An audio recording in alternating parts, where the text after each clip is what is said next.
मंगलाचरण. चिदानंदैकरूपाय जिनाय परमात्मने परमात्मप्रकाशाय नित्यं सिद्धात्मने नमः. नित्यं सिद्धात्मने नमः.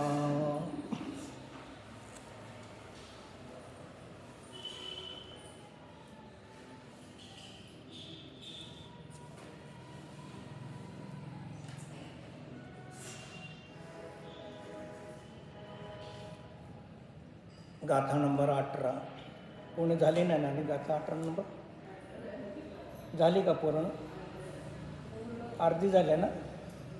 पूर्ण झाले का? मग एक गाथा वाचून मग त्याच्या पुढे घेऊ वाटलं का? पान नंबर 35, गाथा नंबर 19, गाथा नंबर 20. गाथा पाठ. जासून वन्नुन गंधरसो जासून सुदन फासो जासून जन्मन मरणो नविनाव निरंजनो तासो जासून कोहिन मोह मौजासून माया न माणू जासून ठाणू न जाणू जियसोजी निरंजनो जाणो अत्तिन पुण्यन पाऊ जसो अत्तिन हरिसो विसाऊ अत्तिन एक विदोसो जसो सोजी निरंजनो भाऊ.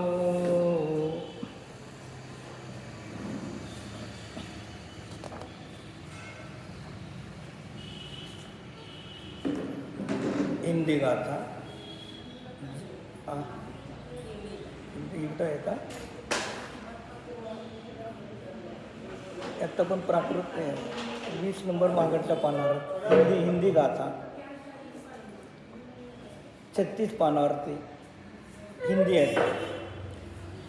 जिसके नहीं है वर्ण रचना गंध ना स्पर्शना ना शब्द जानो निरंजन जिनके जन्म ना मरण ना जिसके न क्रोध मोह न मदना मान माया है नहीं स्थान बिना ध्यान ना जान निरंजन है वही जिसके नहीं है पुण्य नाही पाप हर्ष विषादना वही है निरंजन भाव जिसमें दोष होते रंचना.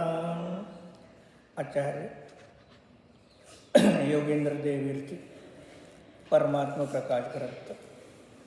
परमात्मा प्रकाश ग्रंथामध्ये आचार्य बहिरात्मा अंतरात्मा परमात्मा याचं स्वरूप सांगत असताना 10 गाथेमध्ये जे सिद्ध परमात्मा आहेत त्यांचं स्वरूप या ठिकाणी सांगत असताना मागटल्या गाथेतलं थोडं राहिलेलं आहे. एक पॅरेग्राफ 35 पानावरती.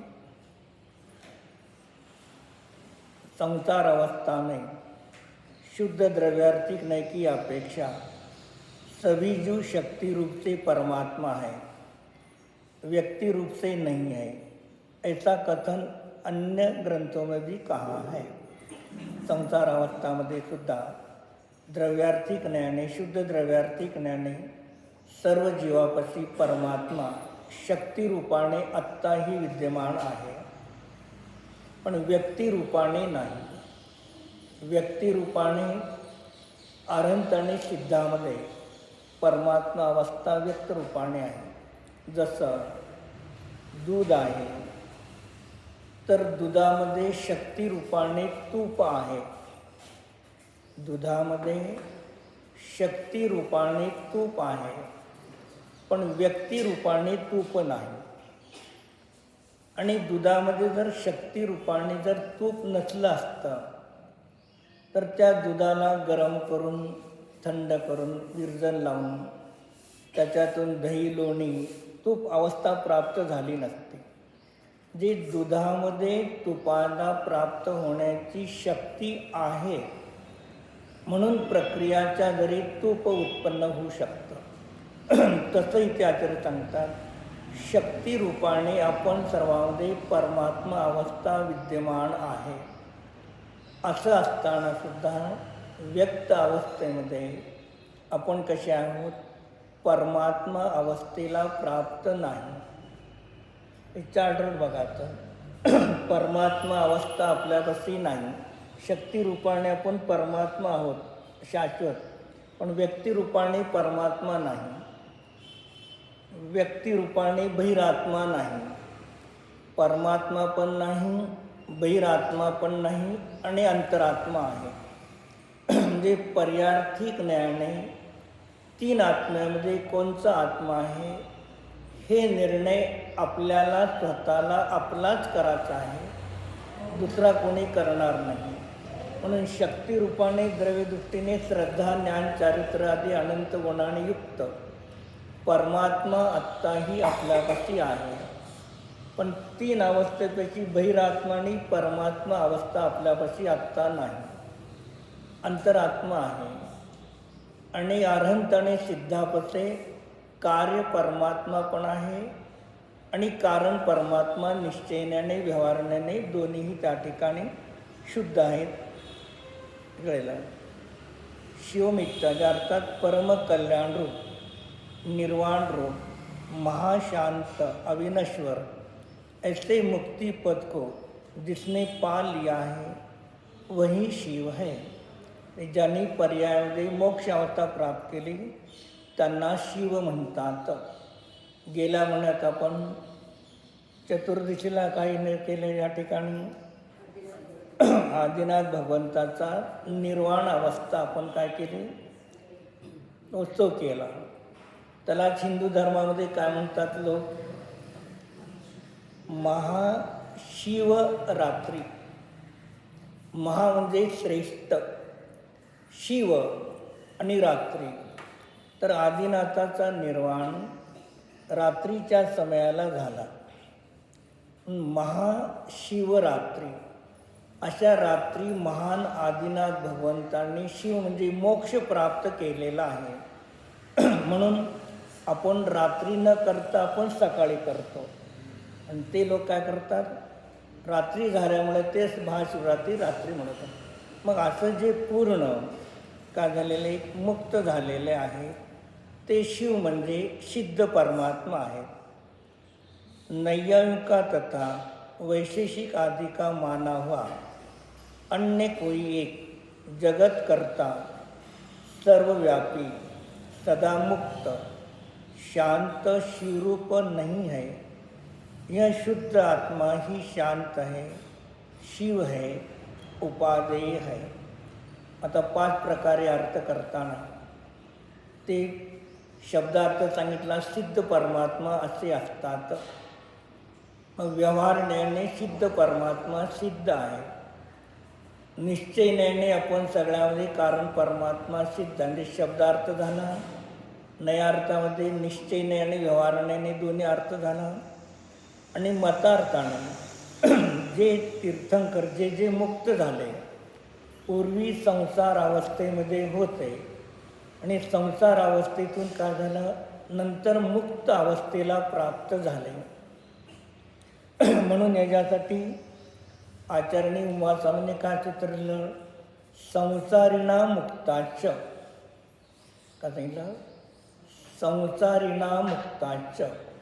याचा अर्थ काय होतो, जे जीव पहिले संसार अवस्थामध्ये होते, कर्मबंधनाने सहित होते, राग द्वेषाने सहित होते, तेच जीव मुक्त अवस्थेला प्राप्त झाले. हे आहे. आणि हे अन्य मत काय म्हणतात की अनादी कालापासून अनंत कालापर्यंत त्यांनी मानलेला आत्मा मुक्त स्वरूपच आहे. एक किंवा ईश्वाचा सृष्टीचा कर्ता त्याला मानतात. मात्र जे जीव एकदा मुक्तीला गेले परत त्यांच्यापाशी शरीर नाही, रागद्वेष परिणाम नाही, तर त्यांना सृष्टी उत्पन्न करण्याचे भाव होत नाहीत. दुधापासून प्रक्रिया करून तूप अवस्था प्रगट झाली. आता तुपाला परत तुम्ही कितीही गरम केलं तर दुसरी अवस्था प्रगट होईल का? नाही होणार. का? तर त्याच्यामध्ये जे मल होता, दोष होता, जे जे होतं त्याच्यातून संपूर्ण नष्ट झालेलं आहे. म्हणून तुपातून अन्य पदार्थ तुम्ही करू शकता, पण तुपाला प्रक्रिया करून अन्य दुसरी त्याची अवस्था होत नाही. मग जाता सिद्ध मुक्त झाले तर परत कधीही संसारामध्ये येत नाही, रागद्वेष मोह होत नाही. जिथे सिद्ध भगवान आहे तिथे अनंत निगोदी एकेंद्रिय जीव पण आहे. आणि जिथे सिद्ध भगवान आहे त्यांच्या आत्म्याच्या प्रदेशामध्ये अनंत कारमान वर्गणाही आहेत. तरी एकही कर्मबंध सिद्धांना होत नाही. जी एक परमाणू सुद्धा सिद्धाचा जीव कर्मक्षेत्रामध्ये असताना ग्रहण करत नाही. आणि त्या सिद्ध आत्म्याच्या प्रदेशाच्या ठिकाणी पृथ्वी, जल, अग्नी, वायू, वनस्पती हे 5 स्थावर काही जीव आहेत. आणि ते प्रत्येक समयाला कर्म बांधतात. किती कर्म बांधतात प्रत्येक समयाला? प्रत्येक जीव किती बांधतो? अभव्याच्या अनंत गुणे, जेवढी अभव्य राशी आहे, अभव्याच्या अनंत गुणे, सिद्धाच्या अनंतावा भाग, मग एवढे प्रति समयाला निगोदी जीव सिद्ध परमात्म्या क्षेत्रात असणारी बांधतात. आणि सिद्ध परमात्मा एक परमाणू पण बांधत नाही. कर्म आहे म्हणून बंद होतो असा नियम नाही.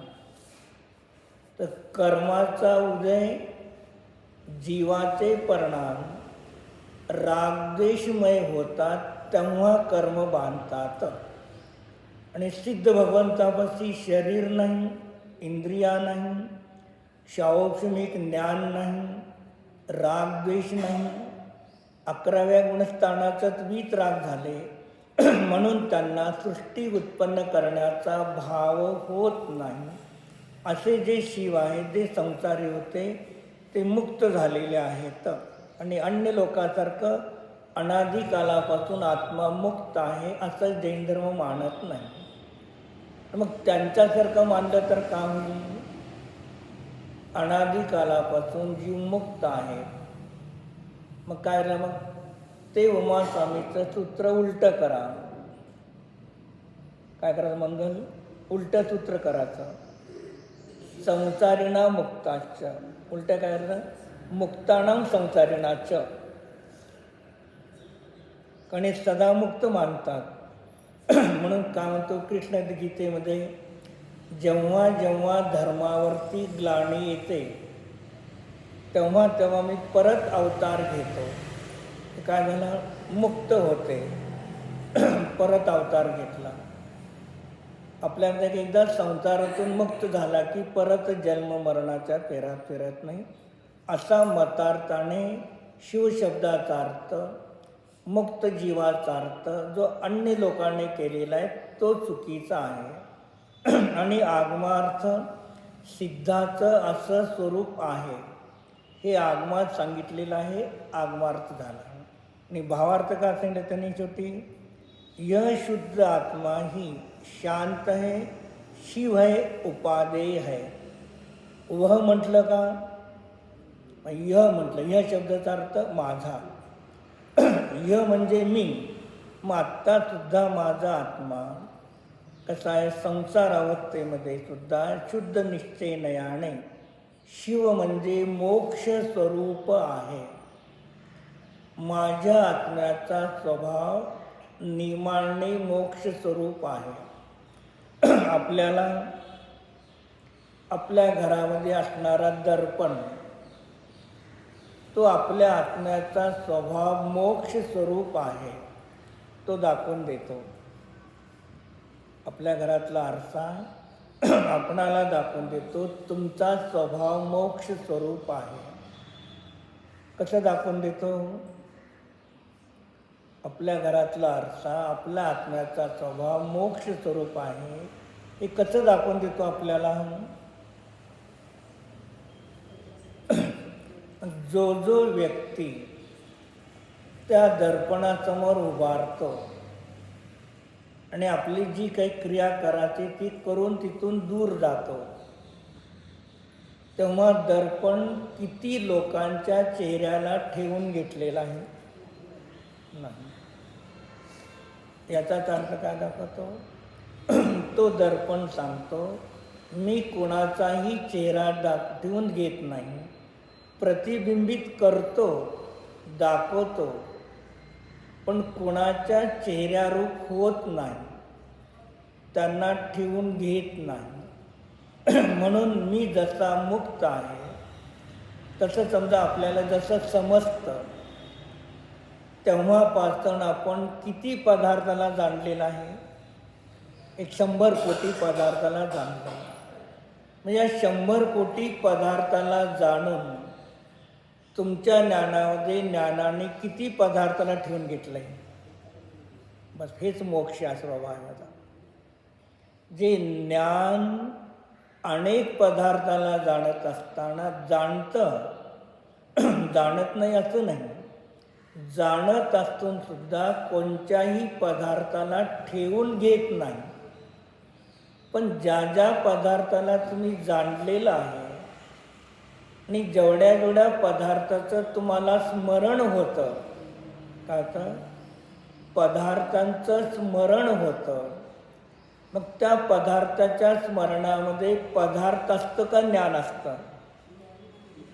ज्ञान आहे. याचा अर्थ काय झाला?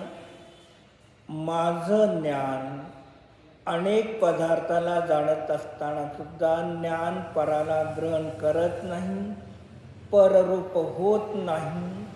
म्हणून माझा स्वभाव अनादि अनंत मोक्ष स्वरूप आहे.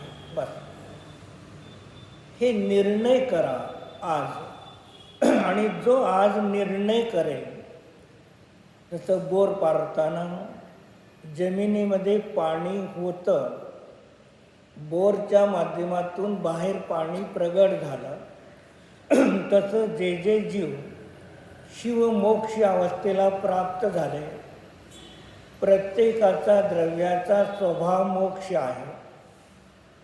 प्रत्येक द्रव्यामध्ये मोक्ष नावाचा गुण आहे, जे कारण द्रव्य मोक्ष रूप आहे, कारण गुण मोक्ष रूप आहे, कारण पर्याय मोक्ष रूप आहे आणि कार्य पर्याय संसार आहे.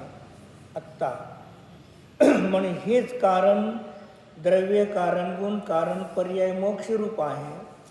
म्हणून सिद्ध अवस्थेमध्ये कार्य मोक्ष प्रगट होणार आहे. म्हणजे काय आहे? कारणामध्ये मोक्ष स्वभाव आहे, म्हणून भावी काळामध्ये कार्यमोक्ष प्रगट होणार आहे. म्हणून मला मोक्ष प्राप्त करायचं आहे, याच्यापेक्षा मी मोक्ष स्वरूप आहे, बस असा जो जीव विचार करेल तोच निश्चय सम्यक दर्शन प्राप्त करून निर्वाणाला प्राप्त होतो.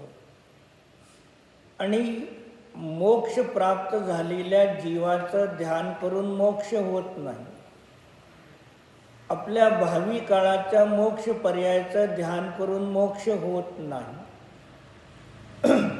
मग पहिल्या गुणस्थानापासून ते 14व्या गुणस्थानापर्यंत कर्माचा बंध, सत्व, उदय, विच्छुती, अपकर्षण, उत्कर्षण, संक्रमण, प्रकृती, प्रदेश, स्थिती, अनुभव या सर्वाचा विचार केला तरी मोक्ष होत नाही. होत नाही. आणि कुंद कुंद आचार्य स्वयंसमयसारामध्ये सांगतात. आणि कुठे सांगतात? मोक्ष अधिकारामध्ये सांगतात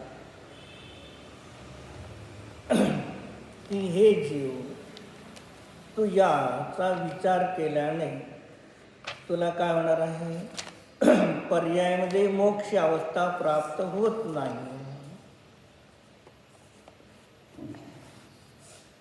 गाथा नंबर 288, 89 आणि 290 या 3 गाथेमध्ये अधिकार आहे मोक्ष अधिकार. आणि मोक्ष अधिकारामध्ये आचार्य सांगतात, हिंदी अर्थ वाचतो, जिसे दीर्घ काळापासून बंधनात पडलेला कोणी पुरुष त्या बंधनाच्या तीव्र मंद स्वभावाला, त्याच्या कालमर्यादेला जाणतो, परंतु त्या बंधनाला छेदत नाही, तर तो त्यापासून मुक्त होत नाही. तसेच बंधात राहून तो पुरुष दीर्घ काळापर्यंत देखील मुक्तीला प्राप्त होत नाही. त्याचप्रमाणे हा आत्मा कर्मबंधाच्या प्रकृती, प्रदेश, स्थिती आणि अनुभवाला जाणूनही कर्मबंधनापासून सुटत नाही. परंतु जर रागादींना दूर करून तो स्वतः शुद्ध होतो, तर कर्मबंधनातून सुटतो. या सर्व कर्म प्रकृतीच्या भेद प्रभेद सर्वाला जाणलं तरी तुम्हाला कर्माच्या बंधाचा अभाव होत नाही. कर्म बांधले जातात. कारण हे कर्माचे जेवढे भेद प्रभेद आहे ते कोणतं द्रव्य आहे? पुद्गल द्रव्य आहे. मग पुद्गल द्रव्याचं ध्यान करून, विचार करून मोक्ष होत नाही. पुद्गल कर्माचं ध्यान करून, विचार करून मोक्ष होत नाही. पण परद्रव्याचा विचार करून मोक्ष झाला असता मग अन्य सर्व धर्मियाला सुद्धा मोक्ष मानावा लागेल. एक गोष्ट. दुसरं सांगतात, राग द्वेष परिणामाच्या द्वारे सुद्धा मोक्ष होत नाही. मग राग द्वेष परिणामाच्या द्वारे सुद्धा कर्मच बांधतात आणि कर्माचा विचार करून सुद्धा कर्मच बांधतात. मग काय सांगितलं? राग द्वेषाने रहित व्हा, आगम भाषाने. आणि अध्यात्म भाषा सांगते, निराग स्वरूप आत्म्याला जो जाणतो तो सम्यक दृष्टी होतो, आणि जो सम्यक दृष्टी होतो तो मोक्षाला प्राप्त होतो. म्हणजे वीतराग अवस्था. मग वीतराग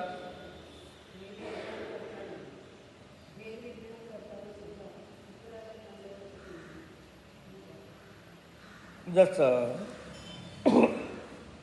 कोण म्हणेल तर भेद विज्ञान, 3 प्रकारचं भेद विज्ञान इथे सांगितलं आचार्याने. एक मिथ्यात्व अवस्थेमध्ये भेद विज्ञान,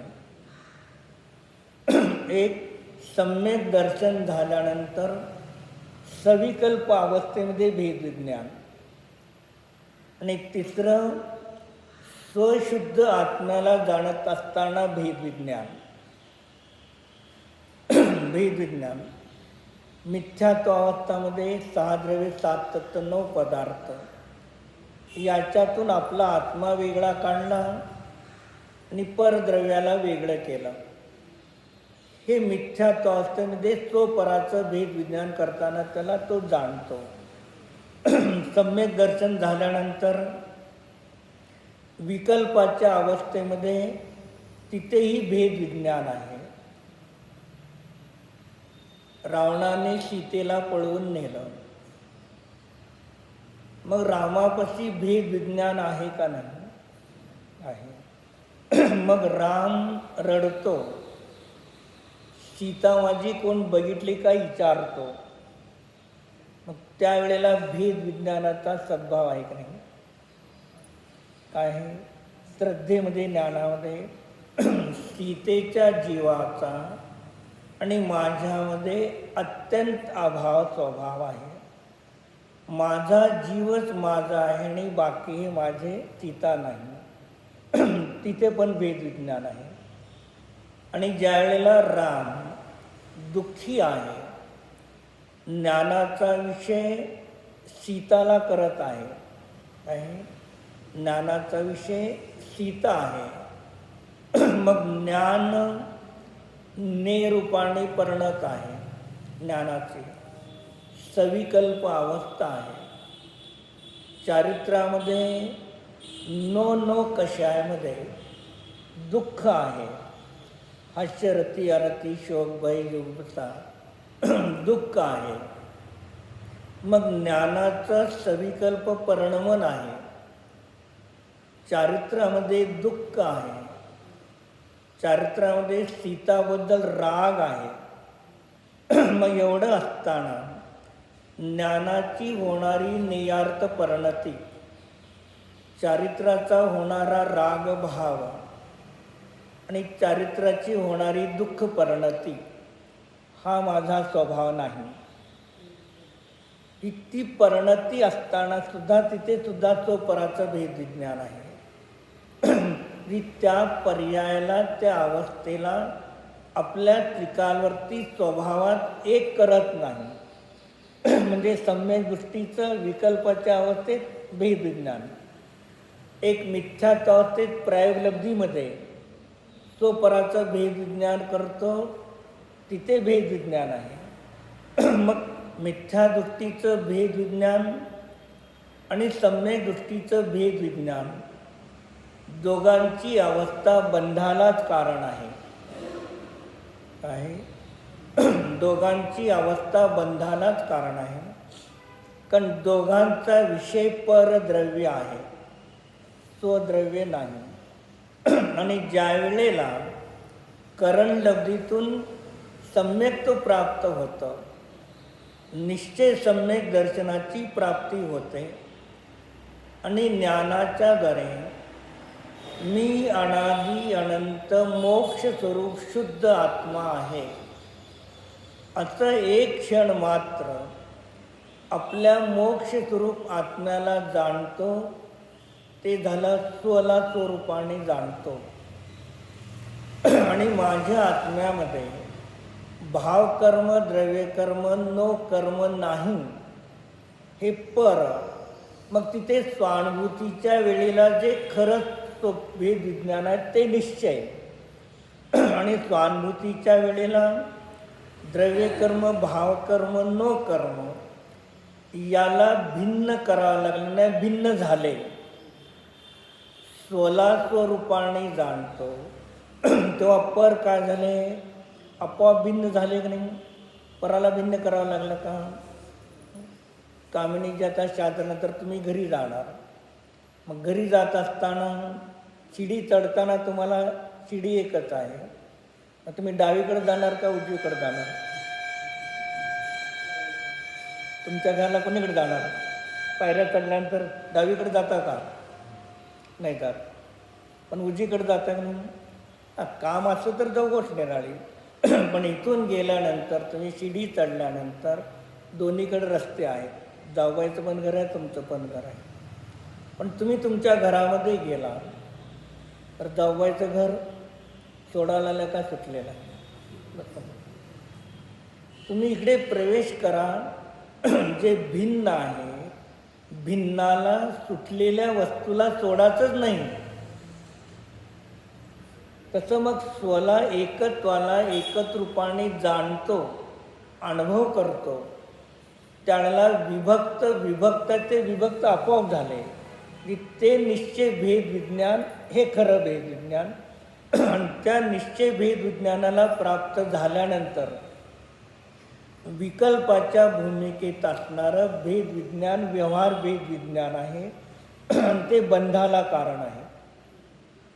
सम्यक दर्शनानंतर विकल्पाच्या भूमिकेतलं भेद विज्ञान बंधाला कारण आहे. आणि सम्यक्त्वाच्या अगोदर प्रायोगलब्धीमध्ये असणारं भेद विज्ञान मिथ्यात्व अवस्थेत तेही बंधाला कारण आहे.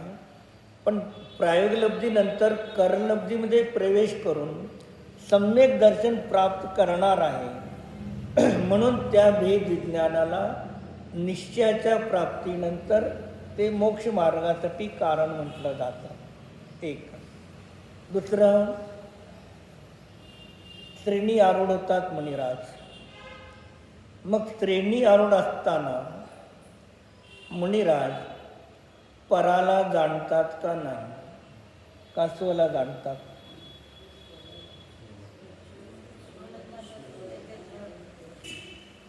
धनश्री, पराला जाणतात का स्वला जाणतात, का दोघाला जाणतात?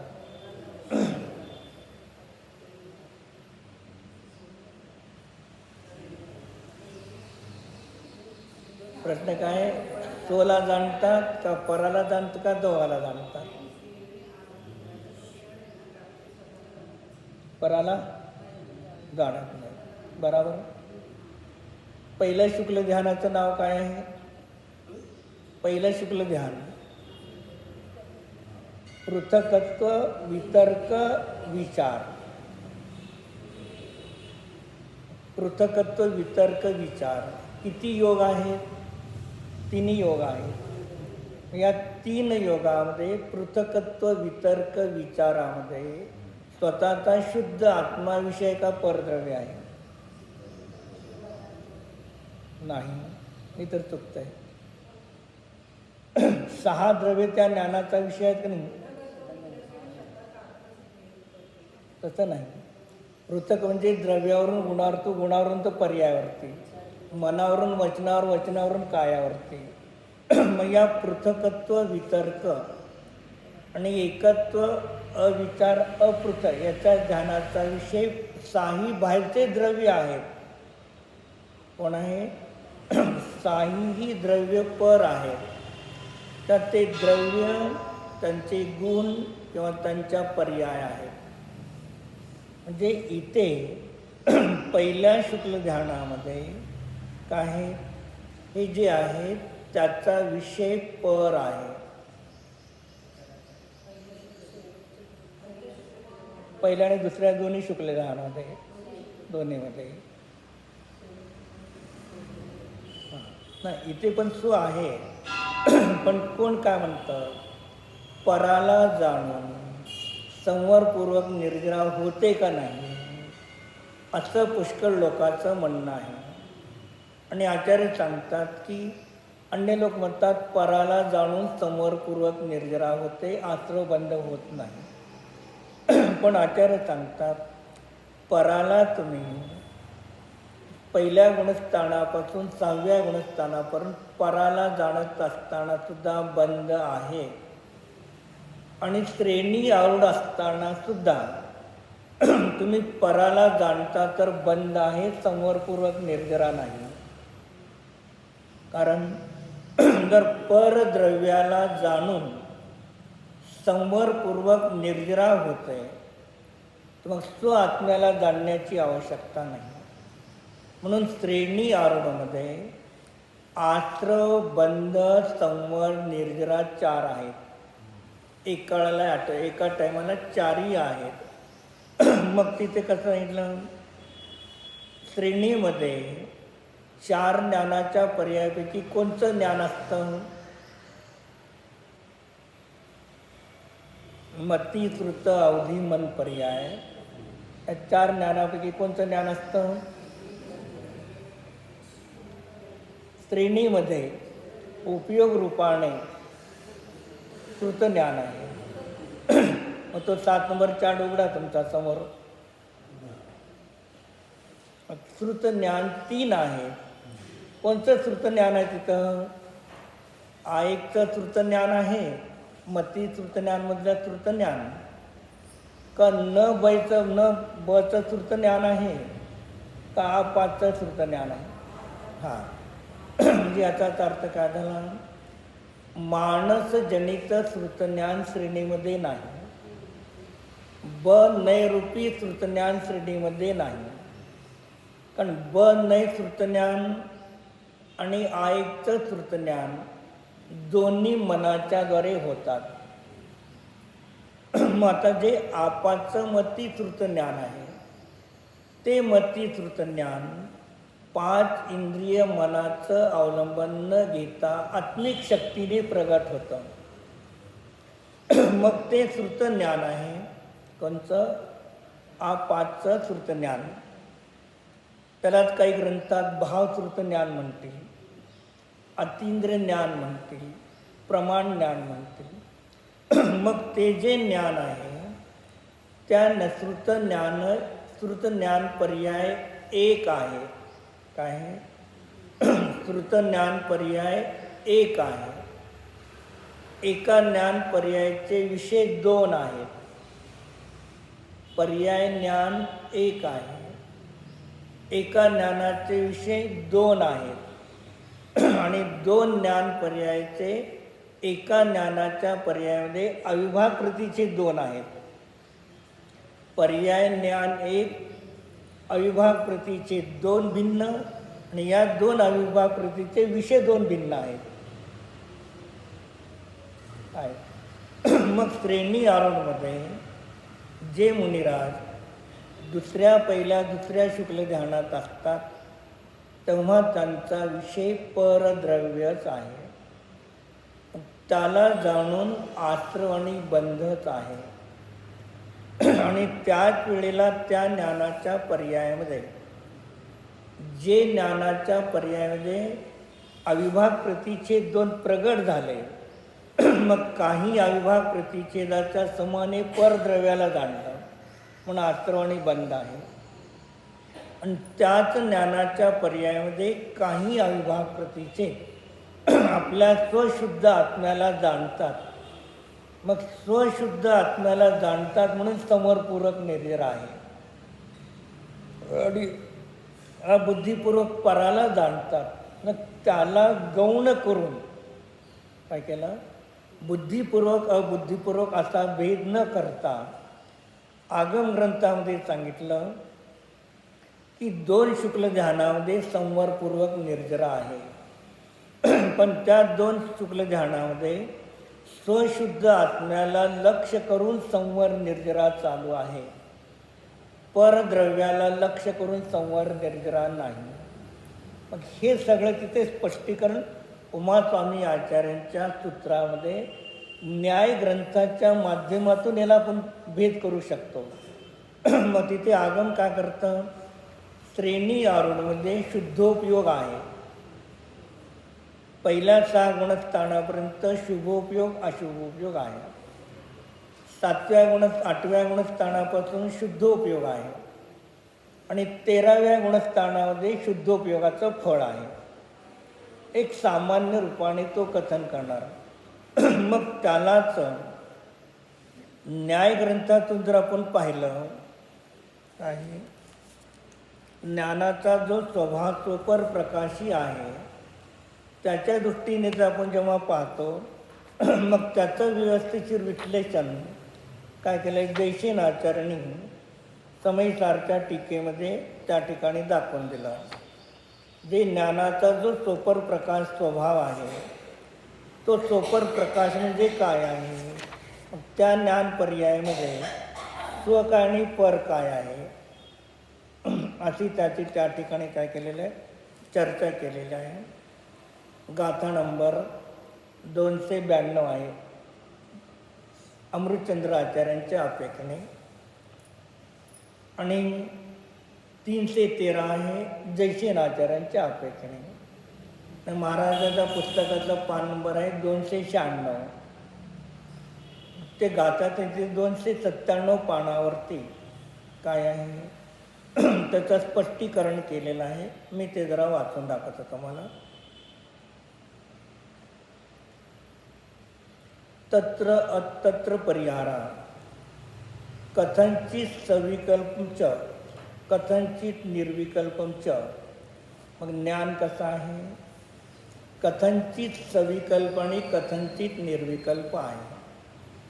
ज्ञान सर्वथा सविकल्प नाही आणि ज्ञान सर्वथा निर्विकल्प नाही. हे पहिले सिद्धांत दिला. तद यथा विषयानंदरूप सराग स्वसंवेदन ज्ञानम सराग स्वसंमिती विकल्परूपेण सविकल्पमापी शेष अनित सूक्ष्म विकल्पानां सद्भावे अपि सती तेषां मुख्यत्वे नास्ति तेन कारणेन निर्विकल्पम भन्यते. आता इथे कोणत्या ज्ञानाला निर्विकल्प म्हणतात आचार्य? सराग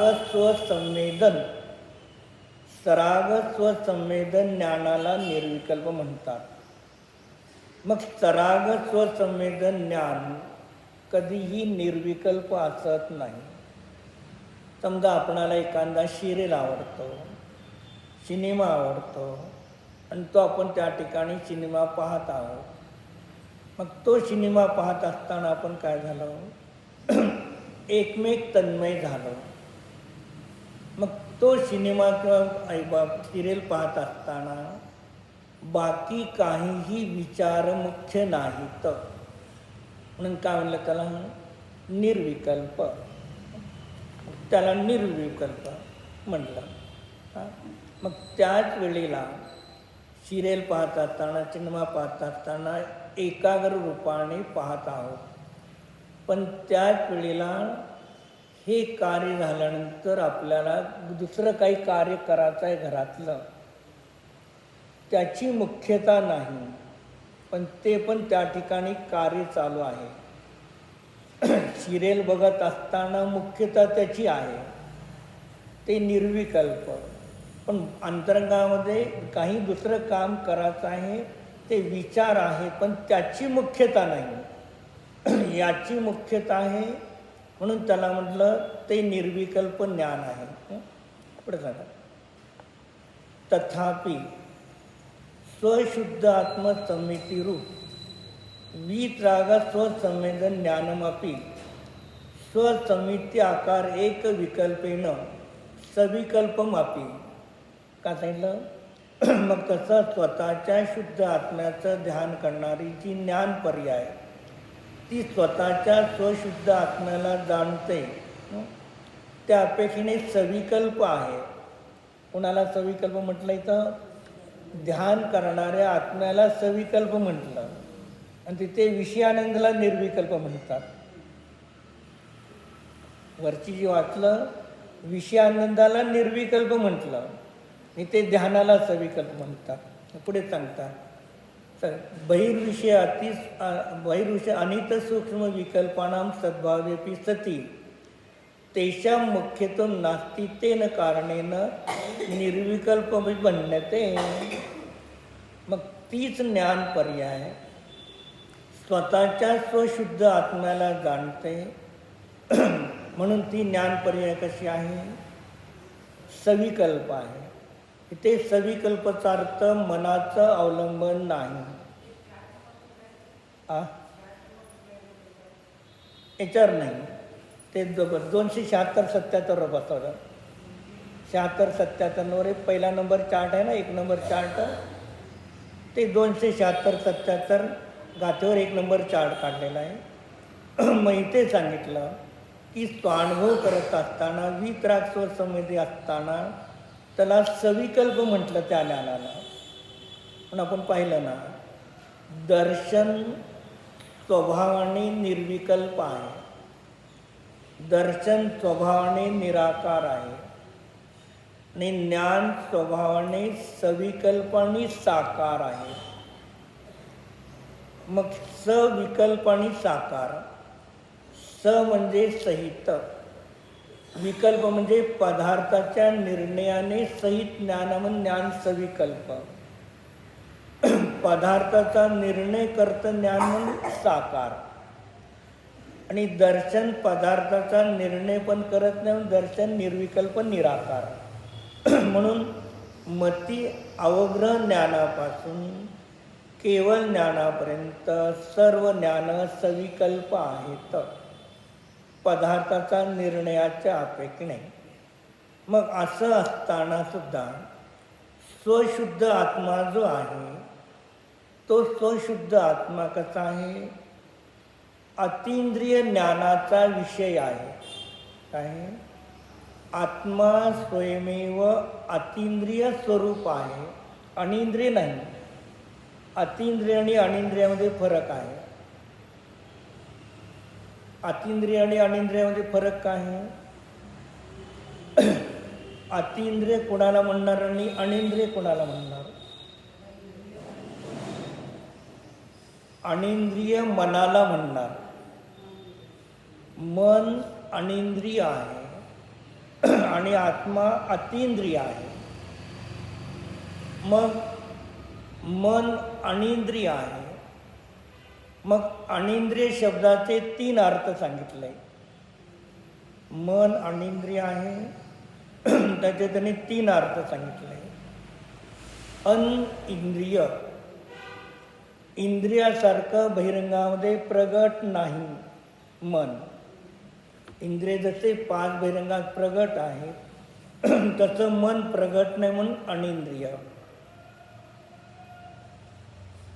दुसरं अन म्हणजे नाही. 5 इंद्रियाचे विषय निश्चित आहेत, तसा मनाचा विषय निश्चित नाही म्हणून मन अनिंद्रिय रूप आहे. तिसरं सांगितलं इंद्रिया निश्चित स्थानामध्ये आहेत. डोळा इथे आहे, कान इथे आहे, नाक इथे आहे, निश्चित स्थानामध्ये आहे. आणि मन निश्चित स्थानामध्ये नाही. इकडून मनावर डोळ्यावर रूपावर ते फिरतं ना सगळीकडे. मग या अपेक्षेने मनाला अनिंद्रिय म्हणण्याचे राजवार्तिकमध्ये अकलंक आचार्याने याचे 3 अर्थ केले. आणि अतींद्रिय म्हणजे जो इंद्रिय आणि मनाचा विषय नाही. मग असा आत्माच कसा आहे? अतींद्रिय स्वरूप आहे, ज्याला स्पर्श नाही, रस. आता ही जी गाथा आपल्या 3 झाल्या ना परमात्मा प्रकार वाचल्याला. मग स्पर्श नाही, रस नाही, गंध नाही, वर्ण नाही, शब्द नाही, आकार नाही. मग याने रहित आहे. पण असा आत्मा कसा आहे? स्वभावाने अतींद्रिय आहे. आणि अशा अतींद्रिय आत्म्याला अतींद्रिय ज्ञानाच्या द्वारेच जाणलं जातं. अतींद्रिय ज्ञानाच्या द्वारे अतींद्रिय आत्म्याला अतींद्रिय ज्ञानाच्या द्वारेच जाणलं जातं. त्यावेळेला त्या ठिकाणी मनाचं अवलंबन नाही. पण मनाचं इंद्रिय तर नाहीच नाही, पण मनाचं सुद्धा अवलंबन नाही. म्हणून ते अतींद्रिय ज्ञान अतींद्रिय विषयाला जाणत असताना निर्विकल्प आहे. अतींद्रिय आत्म्याला अतींद्रिय ज्ञान जाणत असताना मनाचं अवलंबन नाही, म्हणून ते ज्ञान निर्विकल्प आहे. म्हणून ते म्हणलं मग त्या वेळेला त्या ठिकाणी बहिरंगातले सूक्ष्म विकल्प आहेत अनुभूतीच्या वेळेला, त्याची मुख्यता नाही. मग आत्म्याला जाणतं, आत्म्याचा अनुभव करतो म्हणून तेच ज्ञान आत्म्याचा निर्णय करतं म्हणून सविकल्प आहे. इंद्रिय मनाचं अवलंबन नाही, निर्विकल्प आहे. त्याच ज्ञानामध्ये, एकाच ज्ञानामध्ये निर्विकल्प आणि सविकल्प दोन्ही अवस्था दाखवले. पुढे लिहिलं अत एवं पूर्व स्वसंमिती आकार अंतर्मुख प्रतिभास्यापि बहिर्विषयाणा अनित सूक्ष्म विकल्पना अपि सती तथा तत्कारणात चोपर प्रकाशनचं सिद्धम. मग तेच ज्ञान कसं आहे? बुद्धिपूर्वक पदार्थाला जाणतं आणि अबुद्धिपूर्वक पर पदार्थाचा निर्णय आहे. मन स्वला पण जाणतं, मन स्वप्रकाशी आणि अन्य पदार्थांना परप्रकाशी. म्हणजे स्वपरप्रकाशी स्वभाव कसा ते दाखवला तिथे तसं. मग इदमच सिद्धच निर्विकल्प सविकल्पश्च तथैव स्वपरप्रकाशश्च ज्ञानश्च व्याख्यानं यथा आगम अध्यात्म तर्कशास्त्रानुसारेण विशेष व्याख्यायते तदा महान विस्तारो भवति स च अध्यात्मशास्त्राचा तन्नकृतः. मग या स्वपर प्रकाशकत्व ज्ञानाचा स्वभाव बुद्धिपूर्वक अबुद्धिपूर्वक सोपर प्रकाशी याचा जर विस्तार करायचा तर न्यायदीपिका ग्रंथ प्रस्तावना आहे. काय आहे? न्यायदीपिका ग्रंथ ज्ञानाचा स्वभाव सोपर प्रकाशी आहे. बुद्धिपूर्वक अबुद्धिपूर्वक प्रस्तावना फक्त आहे. तरी एक सोपर प्रकाश एक ग्रंथ प्रस्तावना झाली आणि याचा सगळा विस्तार परीक्षामपुत्र, प्रमेय रत्नमाला, प्रमेय कुलमार्तंड, राजवार्तिक, अष्टसहस्री, श्लोक वार्तिक, सिद्धी विनिश्चय, न्याय विनिश्चय एवढा मोठा त्याचा विस्तार आहे. आणि हे अध्यात्म असल्यामुळे आम्ही त्याचा इथं जास्त विस्तार केला नाही. तुम्हाला बघायचं तर हे ग्रंथ वाचा म्हणून आचार्याने आपल्याला काय दिलेलं आहे? अनुमोदना केलेली आहे. म्हणून मग अशा प्रकारे काय आहे? न्याय आणि आगम आणि अध्यात्म याच्यातून का तो पूर्ण विस्तार होत जातो.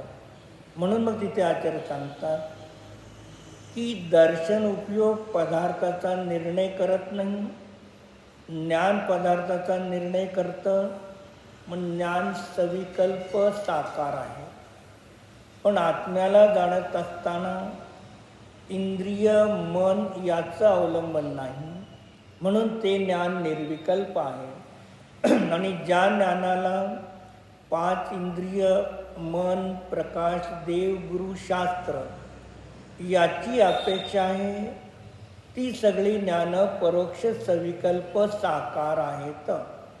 आणि ध्यानाच्या वेळेला आत्म्याला जाणणारा तेवढ्या क्षणापुरतंच ज्ञान निर्विकल्पणी साकार आहे. आणि जेवढा स्वानुभवाचा काल आहे त्याच वेळेला निश्चय रत्नत्रयाची परिणती आहे. स्वानुभूतीच्या कालामध्ये निश्चय रत्नत्रय आहे. ज्ञानस्वरूप आत्म्याला जाणत आहे. श्रद्धा न्यायक स्वभावाला स्वीकार करते आणि तेवढ्या क्षणापर्यंत रागद्वेष मोह परिणती नाही.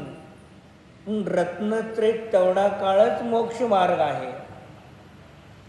आणि बाकी अनुभूती सोडून बाकीचा जेवढा मार्ग आहे तो बंद मार्ग आहे, मोक्ष मार्ग नाही. पण सगळी सविकल्प अवस्था आहे, पराकडे लक्ष आहे, पण तो बंद मार्ग आहे. मग तो बंद मार्ग असूनसुद्धा परंपरेने तुम्हाला आत्मध्यानाला स्थिरतेला कारण होणार आहे, म्हणून त्याला परंपरेने मुक्तीलाही कारण म्हटलं. पण साक्षात जेवढी ध्यानाची काळाची स्थिरता आहे तेवढाच निश्चय मोक्ष मार्ग आहे.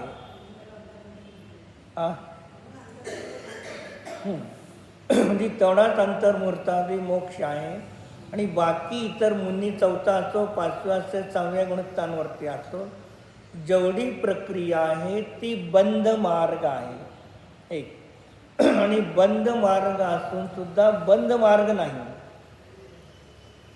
बंद मार्ग आहे आणि बंद मार्ग नाही. सिद्धासारखे मुक्त झालो नाही, बंद आहे. आणि पहिल्या 3 गुणस्थानामध्ये होणारा बंद होत नाही, म्हणून बंद नाही. मग बंद कोणाला म्हटलं? समयसारमध्ये सर्व ठिकाणी आचार्य सांगतात, ज्या ज्या वेळेला ग्रंथामध्ये मिथ्या दृष्टीला बंद होतो, सम्यक दृष्टीला बंद होत नाही. सम्यक दृष्टी हमेशा अबंधक आहे आणि मिथ्या दृष्टी सरता बंधक आहे. मग बंधक आणि अबंधक सांगत असताना तिथे आचार्य काय सांगणार आहेत? मग बंध कोणाला म्हटलं? जीवाच्या ज्या परिणामाच्या द्वारे, जीवाच्या ज्या परिणामाच्या द्वारे प्रकृती, प्रदेश, स्थिती, अणुभागाचा उत्कृष्ट बंध पडतो, त्यालाच बंध म्हटलं जातं. आणि ज्या परिणामामध्ये उत्कृष्ट स्थिती अणुभाग बंद पडत नाही तो बंध नाही. मग उत्कृष्ट स्थिती अणुभाग बंद मिथ्यात्व अवस्थेतच पडतो आणि उत्कृष्ट स्थिती अणुभाग बंद 4थ्या गुणस्थानापासून पुढच्यांना पडत नाही. मग जिथे मिथ्यात्वाचे उत्कृष्ट तिथे अनुभाग बंद पडतो. आणि ज्या बंधाने पंचपरावर्तन चालतं त्याला बंध म्हटला जातो. आणि ज्या बंधामुळे पंचपरावर्तनमध्ये परिभ्रमण करत नाही, अल्प काळामध्ये मोक्षाला जातो, त्या बंधाला बंध म्हणत नाहीत. जैसे आचार्यांनी पुष्कळ टीकेमध्ये सगळं स्पष्टीकरण केलेलं आहे. मग कोणी म्हणेल की सिद्ध भगवान जसे अबंध आहेत, अयोग्यवली जसे अबंध आहे, तसे मग 4थ्या गुणस्थानापासून 13व्या गुणस्थानापर्यंत सर्वथा अबंध तर नाही, बंधक आहेत. कथनचित बंध आणि कथनचित अबंध दोन्ही अवस्थाला कुठून? पहिल्या गुणस्थानापासून 13व्या गुणस्थानापर्यंत बंधक आणि अबंधक दोन्ही अवस्था आहे. घराच्या शिड्या आहेत, 14 शिड्या आहेत, आणि आपण 7व्या शिडीवर जाऊन थांबलो तर किती शिड्या चढायच्या राहिल्यात? 14 शिड्यापैकी 7व्या शिडीवर जाऊन थांबलो. आता किती चढायच्या आहेत? चढले किती? जे चढले तर ते चढायचं नाही, राहिलेल्या वरच्या चढायचं. ज्या ज्या गुणस्थानामध्ये आहेत त्या अपेक्षेने खालच्या गुणस्थानाचा बंध होत नाही, म्हणून बंधाचा अभाव आहे. पण आणि वरच्या गुणस्थानाला चढल्यानं तिथे बंध आहे.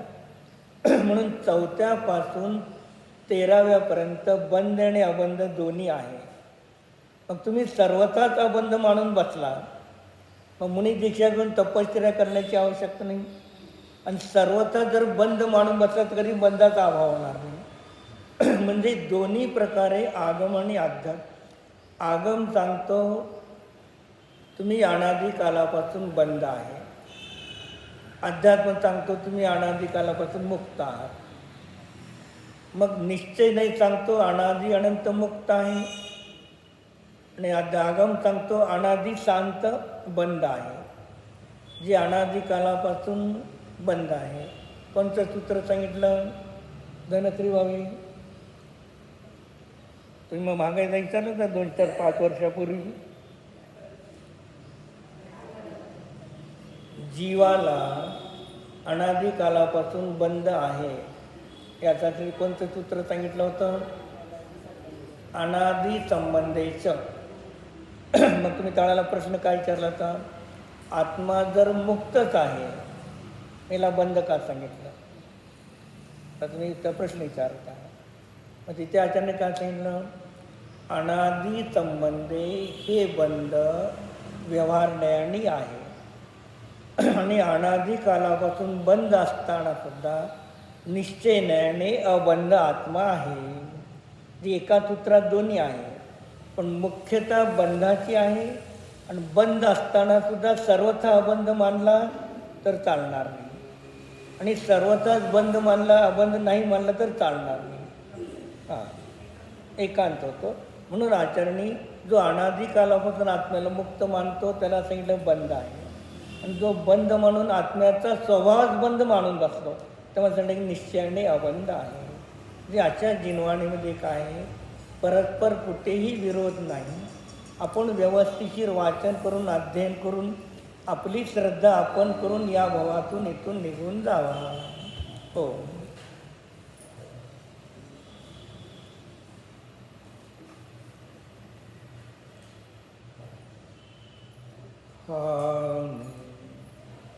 एक स्वयं सिद्ध निर्विकल्प स्वरूप निज शुद्धात्म द्रव्य आहे. द्रव्य गुण पर्याय उत्पाद धर्म व्यय धर्म षड्गुण हानी वृद्धी अविभाग प्रतिच्छेदांचा समूह असा विकल्प भेद स्वभावामध्ये नाही. म्हणून अनादि अनिधन चैतन्य मात्र निर्विकल्प स्वरूप निज शुद्धात्म द्रव्य आहे. स्वाधीन स्वतंत्र आहे. शून्य स्वरूप आहे. अकिंचन स्वरूप आहे. नित्य उद्घाटित स्वरूप आहे. ज्ञाता द्रष्टा मात्र अभेद एकाकार उपयोग मात्र शुद्ध स्वरूप आहे. आहे. आहे. आहे.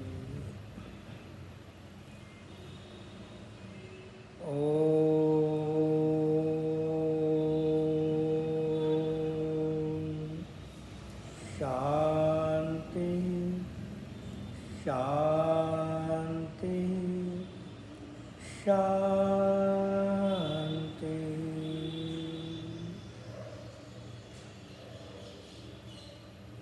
विसर्ज. नमो अर्यन्ताणं नमो सिद्धाणं नमो आर्याणं नमो वज्रायाणं नमो लोये सौवताहुनं नमो अर्यन्ताणं नमो सिद्धाणं नमो आर्याणं नमो वज्रायाणं नमो लोये सौवताहुनं नमो अर्यन्ताणं नमो सिद्धाणं नमो आर्याणं नमो वज्रायाणं नमो लोये सौवताहुनं. ओम. विसर्जन. उद्या चात्र नाही. उद्या कुंतलगिरीला जाणार होतं. उद्या चात्र आहे. परवा दिवशी परत सकाळी आहे.